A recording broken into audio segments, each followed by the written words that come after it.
of Kittens and Broken Things, Chapter 12. First cruise was out to Omega, more of a pickup than anything else. Find Dr. Morden Solis at his clinic. She had Russ and Caden ready to go. Caden had been thrilled to re-up with the Normandy at Anderson's recommendation, effusive and glad to see her, and that had been really nice. She had a chance at a real smile and everything. He hugged her. That was nice too, and just having someone familiar was indescribable. Invaluable.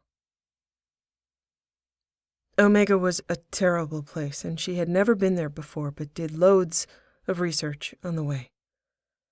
The place was lawless, run by an Asari that had seized power years ago. Mercenary groups and miners mostly. A hub for lawless trade. Slavery.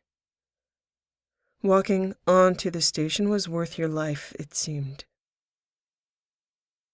She had some things she needed to get for Dr. Shakwas and the new engineering staff, Kenneth and Gabby, some couplings, and some alcohol. First few steps into the station, they were greeted by being told to report to Arya. That was not unexpected. She'd go there first. Thieves and counselors required their due. Don't think of Garrus while you're here.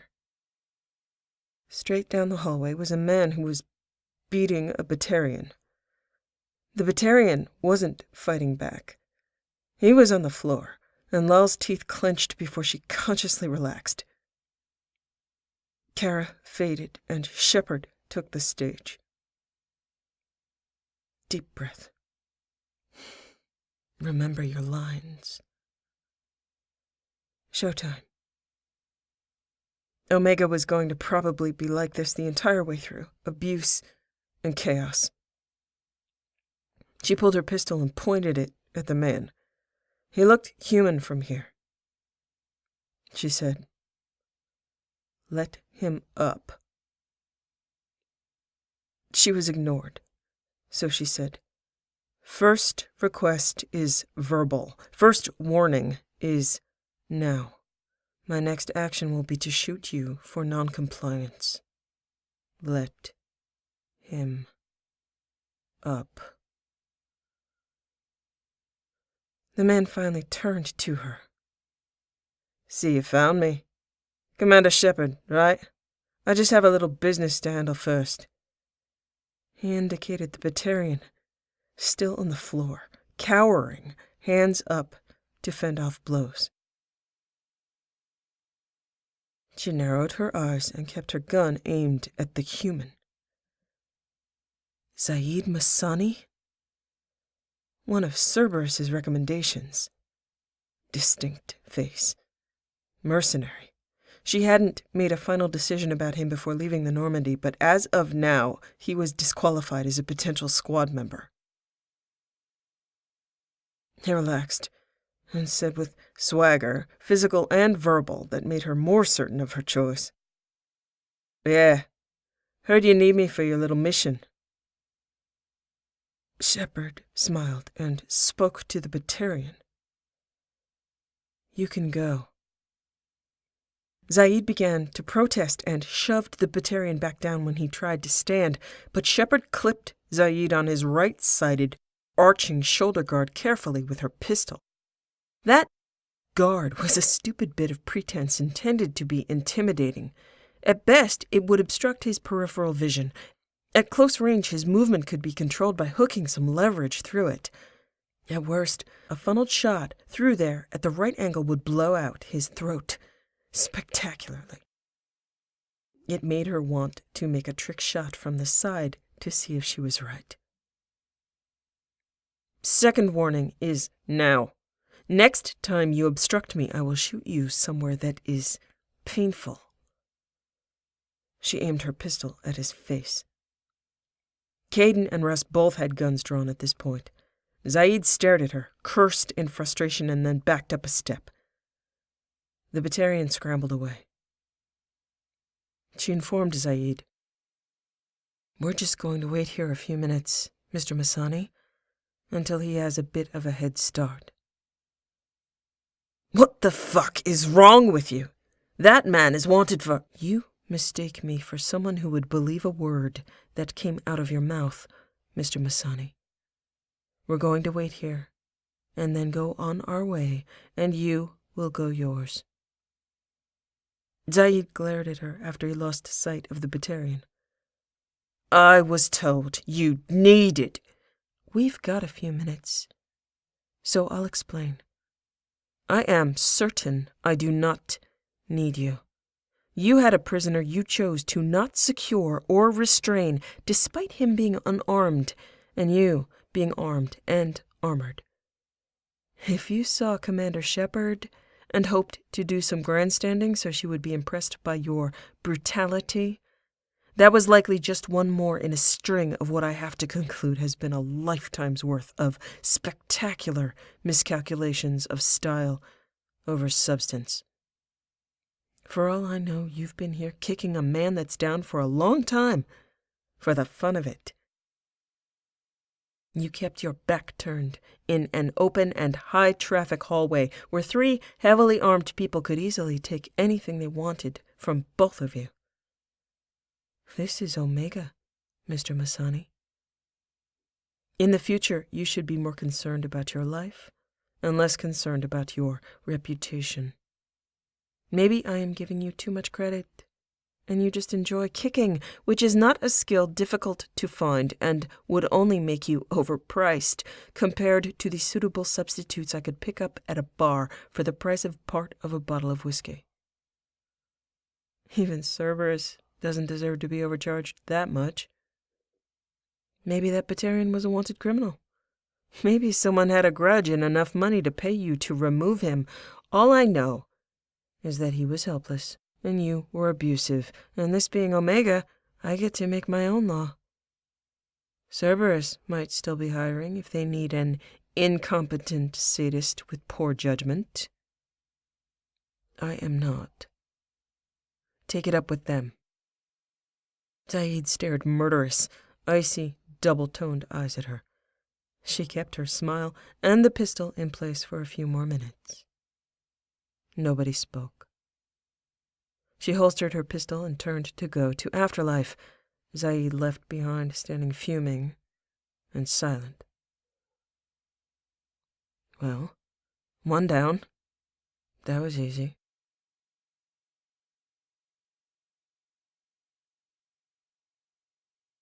Russ was fucking nervous and expected to be shot in the back. Of course it would be his fucking back. He made the biggest target, and Shepard was in front of him. Safe. On a side note, damn. But if Shepard was not going to look back, he'd be damned if he would. What was the point to that whole scene? They were going to be righting wrongs on fucking Omega? If the Batarian was on Omega at all, odds were he was guilty of something. They'd never get off the damned station. Was that someone Cerberus wanted her to work with? Was Masani the height of human competence? If he was that good, should they insult him beyond what was necessary, piss him off, and walk away after denying him a prize? You could have, should have, just walked the fuck away, Shepard. Russ put up a barrier because fuck that. Shepard didn't seem to notice, but Russ was sure she did. Alenko shot him a sly smile. Alenko did not put up a barrier.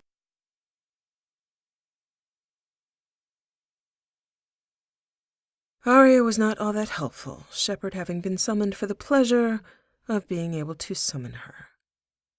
Lal figured that was the way of local assumed indignitaries and robber baronesses. They traded a few barbed pleasantries. Lal did find out where to get Cerise ice brandy and Dr. Solus, though she could have likely gotten that from anybody else with much less in the way of tiresome self-aggrandizement. She thanked Arya politely. She would not be fucking with Arya. She was not intrigued or impressed. She'd rendered unto the local Caesar and earned her way out and through assuring she would not be interrupted by more lackeys because she had been prompt with her attendance. On the way into the plague district, it was closed. The plague affected Batarians and Turians. She looked at Russ and told him, "We'll wait. Go get your helmet." She could get some shopping done. She needed to find those couplings. He shook his head. "I'm fine." She turned around, walked back out of Omega to the Normandy airlock, and said, "Spectre Orbiston, if you would please do me the honor. Go get your fucking helmet."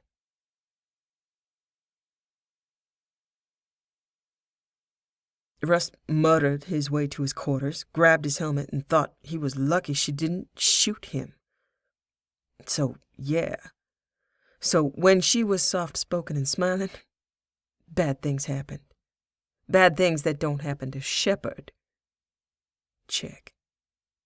She didn't give him a verbal warning, though. She gave Zaid a verbal warning. Why didn't he get a verbal warning? He vaguely wanted to tell himself that it was probably because Russ wasn't a mercenary piece of shit and should have known to follow an order, but he didn't like that answer. This was a bit more like the Shepard he'd heard about, though. Thoughts of propping her up seemed less likely. He still didn't like it, just in a different direction. A worse direction suddenly, cold and shadow-looming as that thought eclipsed ideas of her being helpless. Now she was really bothering him, whatever bugged him about her gaining steam. It wasn't just today, it was her whole thing. He'd figure it out. He was not letting go any time soon. All the hinky twist pointing toward something he did not like, and it wasn't that she was helpless anymore. Maybe it never had been.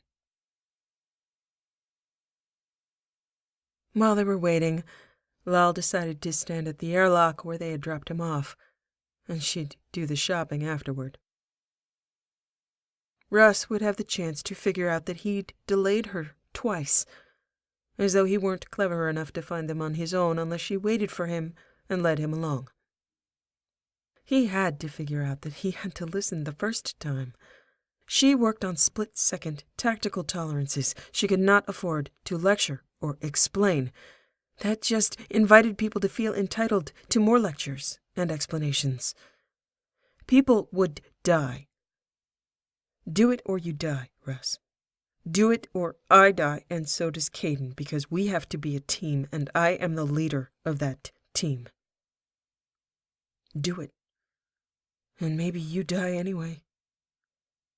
I can't explain to you how my brain works ahead of time. You just have to go with it. I am a faith-based initiative. This is a boot camp concept, but at a higher level, and you have to jump when I say jump. I might ask you to jump into fire, and you might hesitate. And I can't promise you that I'm asking you to jump into fire for your survival. Just ask Ashley Williams. Come on, Russ, if you're really the best there is, you get this. I'm just not sure you can believe it of me. Caden asked, Is he going to have a bad day? Caden had been with her from the beginning of her Spectre career and had seen a lot of bad days. Some of them had been hers, and some of them had been her imposing a bad day on other people. Her Shepard face cracked, and she smiled at him. Depends on whether or not he figures out how to listen. It's gotta be rough. He's used to giving the orders. So am I, ma'am. You gonna cut me any slack? You, Alenko? Not you. Slackless. All the way. You made it possible to learn the easy way or the hard way, but I did learn. If I recall correctly, your moment of truth, please don't remind me. You died. So there. Got me there, Alenko. Worse ways to learn than fetching a helmet.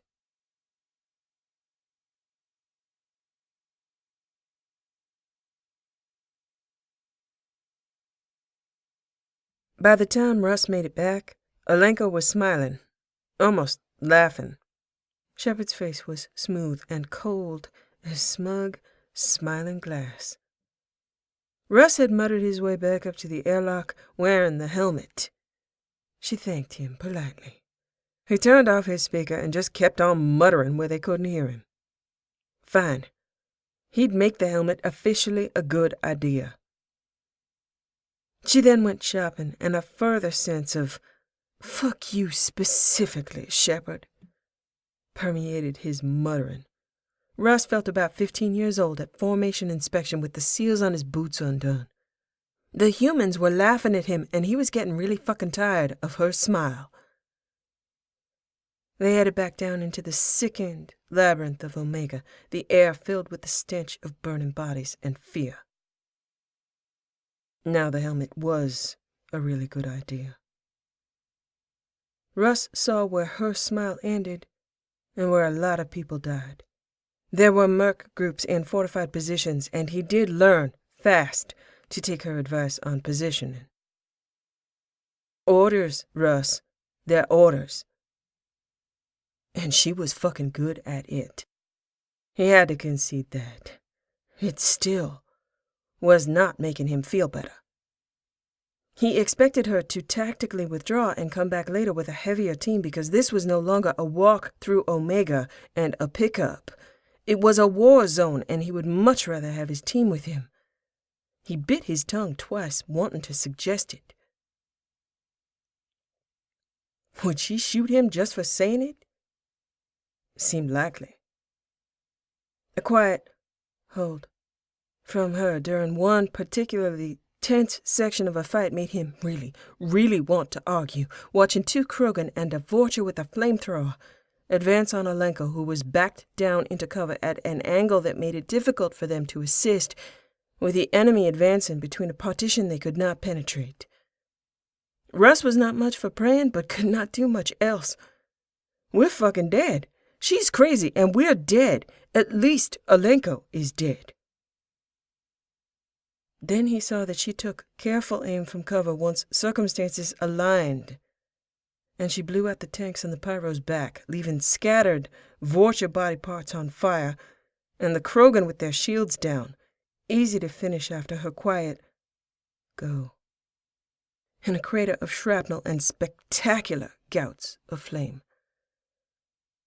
She'd waited until they were in range of each other, using Alenko as bait until she could take them all out with one shot of her tiny pistol in her tiny hands. She cleared the area, asking, "You all right there, Alenko?" He shrugged. "A little singed." "Your hair's fine." "Well, that's what's important." They hadn't even managed to eat through his shields. They reached Morden, and Russ thought he was going to develop a headache from technobabble. Shepard looked as delighted by his ongoing monologue as a Varan with a recently flaming part of an ex-Vorcha. That was an unfortunate image he had seen just before they had gotten here. Suddenly, no air. They should evacuate. Now. He couldn't help it. He said it. We should evacuate. She turned and looked at him, did not shoot him, did not smile. And what happens then? It seemed obvious, so he repeated a little louder. We evacuate them.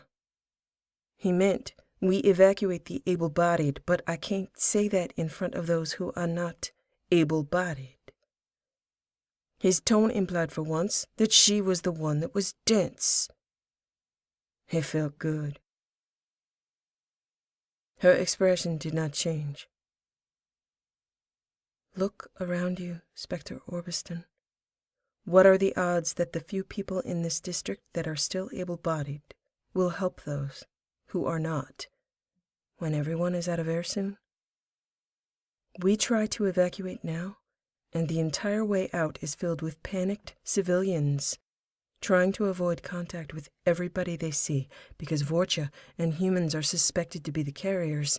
Turians and Batarians are assumed to be sick. Suspicions are high, as well as panic. They would be trying to avoid falling into piles of burning bodies, likely picking up the multitude of abandoned weapons and using them. Panicked evacuation is what the collectors want to happen. It would be the best way to spread the plague after the requisite incubation period. It would result in a mob that would drive forward on panic and fear, obliterate quarantine checkpoints all at once, and spill out into the rest of the station. This is a collector plan, not a bright idea from a Vorcha with a chemistry set. We'd all die in the primed and pressured kill zone, and more importantly, the cure would be lost. What happens when this illegal shipping hub, with the perfect, disastrous combination of transportation fluidity and panic, lets people leave this unregulated station, dispersing the plague everywhere, particularly to the Citadel and Palaven? What happens if surviving Turians and Batarians are convinced that it was a human plot? Morden said. Shrewd analysis. Probability 84%. Excellent vector delivery plan following inherent racial suspicions and maximum fatality from low investment of effort. Russ's jaw jutted, and he definitely did not think of Garrus being ill, piled into a heap of burning Turian bodies like the ones they'd passed. For long. Even if that was all shit he hadn't thought about. She didn't know the answers any more than he did. That bullshit sounded convincing, but it was a guess, and she was bluffing.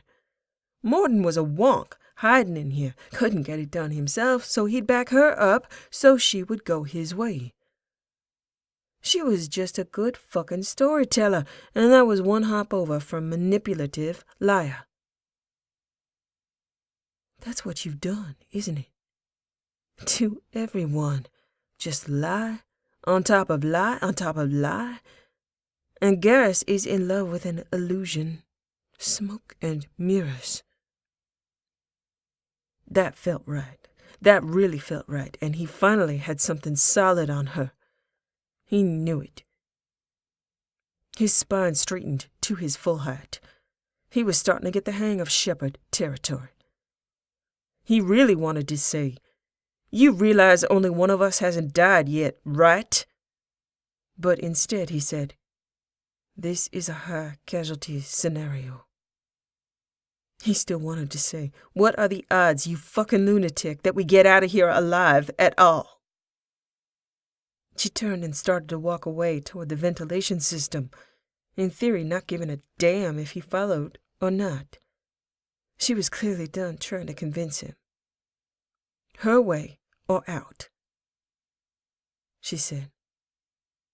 They all are by the time I get to them. Get used to it. It's up to us to make it as low casualty as possible.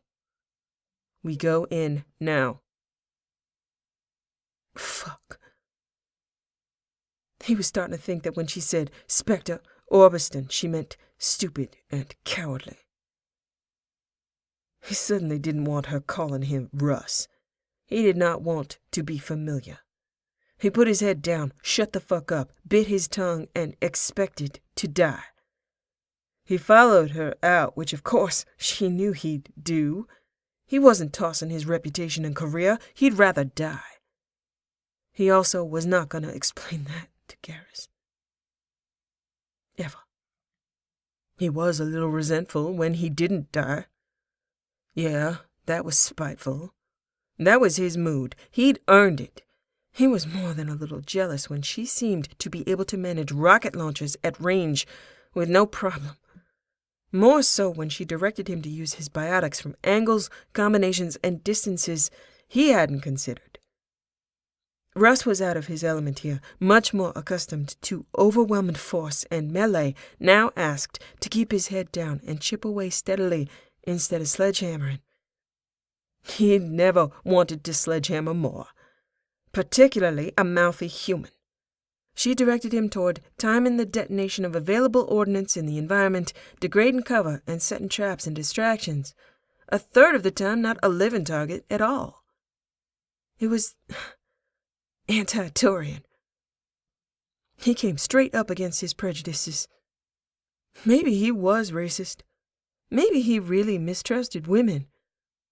He thought of women he trusted, but he told most of them what to do. All of them were reasonable. Okay, maybe Teriel wasn't exactly reasonable, but he'd take one of her over 5 Shepards. He thought of his team and decided he was not going to recommend any of them for this meat grinder. If they got out. He trusted Liara. No, it had nothing to do with women or trust or human. Yeah, he didn't work with that many humans, but he liked Anderson. He liked Alenko. It was just Shepard. He'd felt pretty good about himself, thinking that because he could overwhelm her like a child at close range, that meant he was superior in all categories. He had resented the implication that he had to protect her due to her fragility, and now when she was fucking scary, he felt invalidated. Was he really that guy? Might equals right? He almost smiled at the thought of him being the champion of Turian aesthetics. He eventually got to where he could not think about it because the fighting took all his concentration, with him busy countering all his instincts toward command and quietly taking her direction, which made no sense until it did. It all came too fast, just a constant stream of what the fuck are you up to, and then... Oh. How the hell did she think that fast? It seemed life with Shepard was about faith. He really did not want to find religion at this point in his life. More manipulative lies. Effective, manipulative lies. He remembered it was for Garrus, buckled down, accepted that he was 15 again, and got the job done. It sucked. Yeah, they won. He'd start to maybe try to admire her, and then he'd see the image of a woman with her head down on a table, Garrus covering up his marks apologetically, and he'd be furious again with a layer of shame. That moment had to have been an act. There's no way this cold-eyed bitch showed weakness without something to be gained. What she'd gained was Garrus overprotectively clucking over her, giving his life and being wrapped around her delicate, twisted finger. She'd tried to protect Garrus when she thought Russ was going to ambush him and think it was funny. No, she just wanted to get him alone. Council of Vigarian. The prize. Alone. I have got to get over this. You've tried for years. You think a few dead Vorcha and a story about engineered plague and chain reaction war is going to change that? Shut the fuck up. He had a headache, the likes of which he had not felt in years, but was not going to the mid-bay to get anything for it. He just had to fucking deal.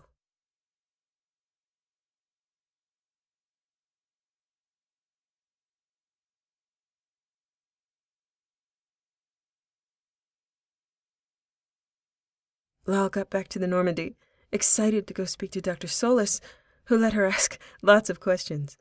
She was thrilled to wind him up and watch him go.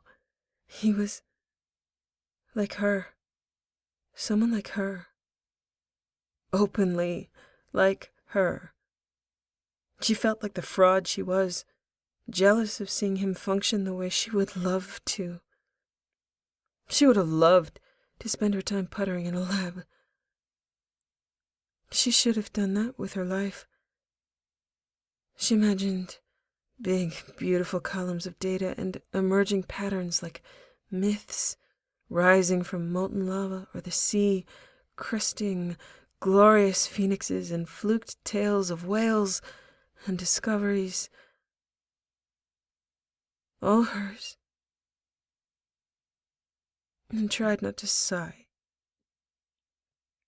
She loved to spend all day here and had trouble tearing herself away.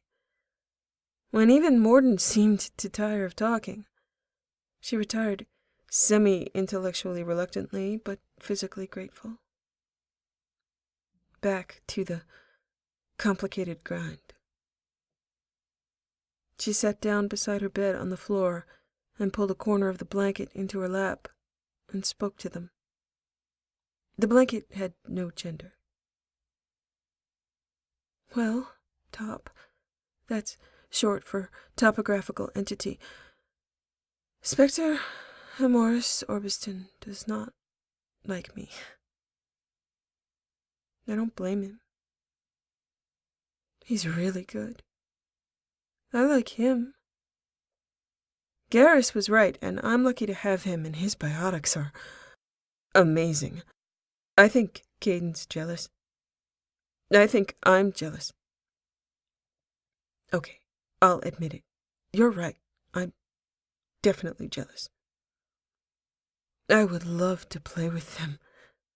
His biotics don't be fresh. Can you imagine? Blue fire everywhere. They're beautiful. He's beautiful. He can take out whole groups. But he does not like me, and can I confide something in you? That makes me sad. It makes Shepard pretend to be angry, but it mostly makes me sad. I would really like it if he liked me. But I can't do anything about that. He wouldn't respect me. He's already about to pitch a mutiny, and the only reason why he won't is because Garrus wouldn't like it. I thought he was going to kill me. I was trying not to look at the spot on his neck. You know that spot? With the nerve cluster? Well, you're a blanket, you probably don't. That's where I'd have to aim.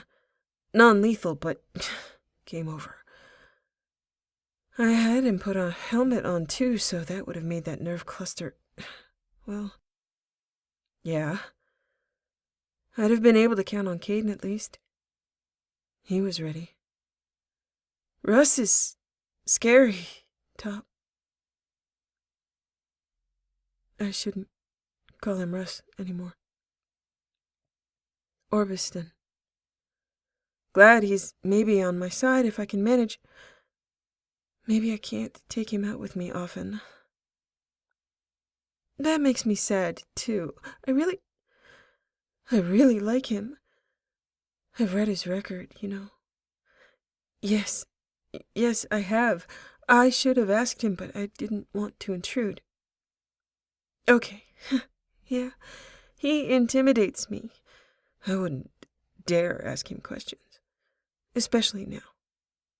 I should be following him. I should have insisted. Now it's too late.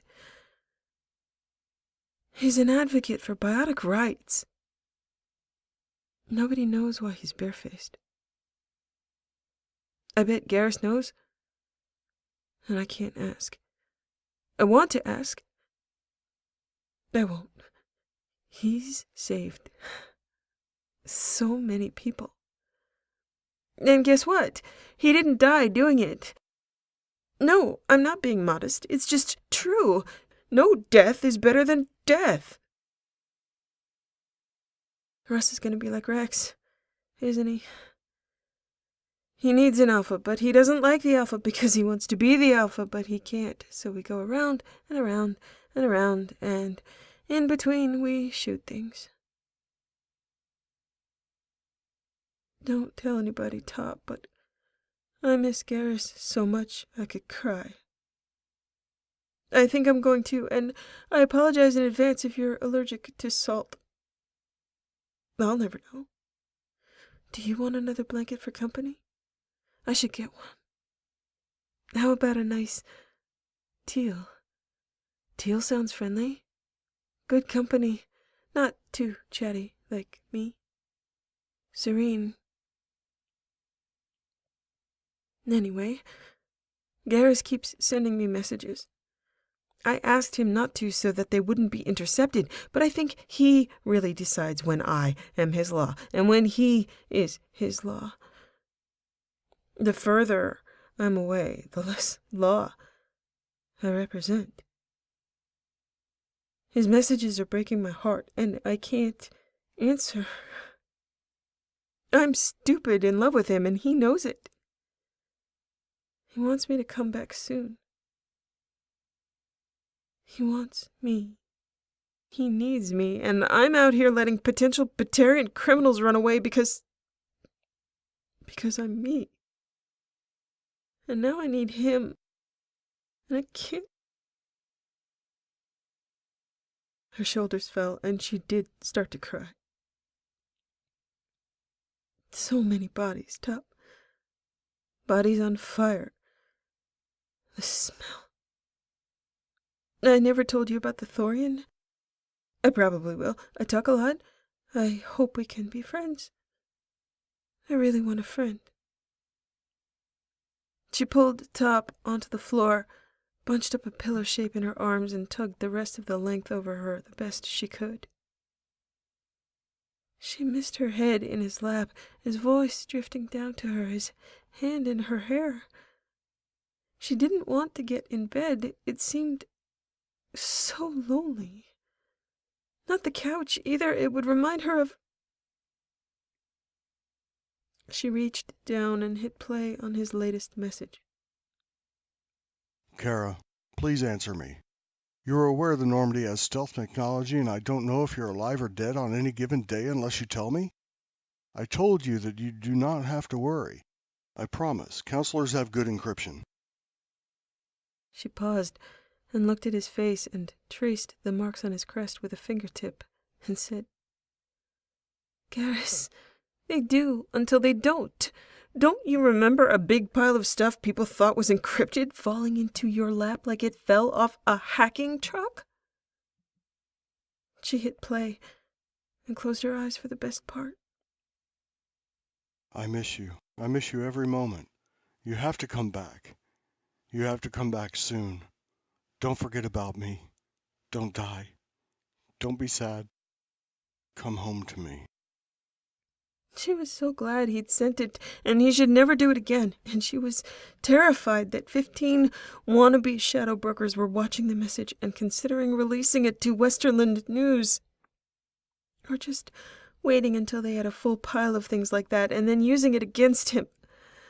Oh, what if they were already doing that? Garrus would give in. She wouldn't know, and it would be because she couldn't be his law, and he'd protect her. And not himself. Oh, no. Well, now you know I'm alive today. I know you can probably turn on any channel and find that out, but I'm hoping to make you feel guilty. Feel guilty, Kara. I'm thinking of you. I want to hear your voice. I need to hear your voice. Garrus, you have to stop. I love you. I am so afraid. It was kind of like talking to him. It was awful. She cried herself to sleep.